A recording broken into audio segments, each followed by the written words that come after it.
Hey everyone, Peter Zeihan here, coming to you from rainy Colorado. It's been our wettest spring on record, and we're about to get a half an inch a day for at least the next 3 weeks.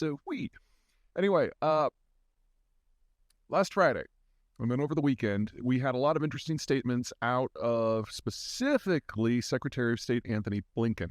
The one that caught the most attention from people is actually pretty funny. And the statement is that Russia asserts that it has the world's second most powerful military, and a number of people believe them. But now people are saying that Russia is the second most powerful military in Ukraine. Now, I got a good chuckle out of that one because the Russians are not doing very well, and the Ukrainian counteroffensive is clearly deep into shaping operations. But before you celebrate Russia's weakness, a little bit of history. I'm not going to talk about the weapons or the reserves or how many tanks the Russians have because, oh my God, they got so many. Instead, we'll look back at history.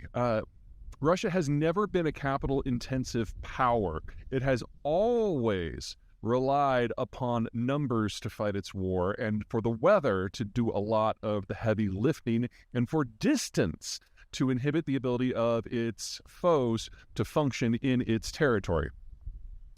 What that leaves us with is a country that is both fragile and incredibly strong at the same time, historically speaking. And so when a country will come at the Russians with a technological advantage, especially when it involves movement, they will do great, because once you break through the outer perimeter, if you can get fast and loose into Russian core territories, the Russians can barely move within their own territory.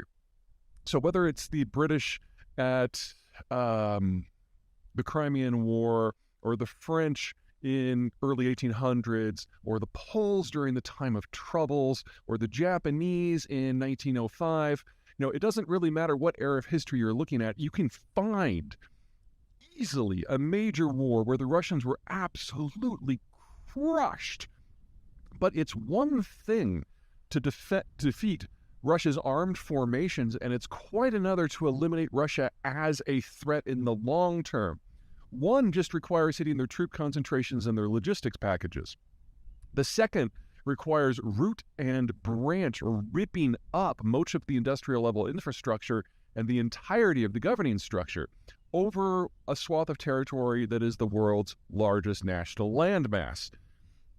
So I understand what Blinken is after here. He's trying to rally the alliance to give a lot now when it's going to really make a big difference to the Ukrainians. This is going to be a critical year for them. But on the other side of this, we're going to have to deal with either a resurgent Russia or a very, very bitter Russia that still has a few thousand nuclear weapons. We're at the very beginning still of a very long process. And even if this goes every way that people who are rooting for the Ukrainians hope, and this really is the beginning and the end of the Russian system, belittling them now isn't going to speed that process along, outside of kind of the tactical boost that it gets from people giving more weapons in the short term. Anyway, word of warning, I'm still rooting for the Ukrainians here, still hoping, actually I'm pretty confident that Russia will cease to exist as a country in my lifetime. Love to see that forward loaded, but I'd like to see it without a nuclear exchange too. All right, that's it for me. Take care.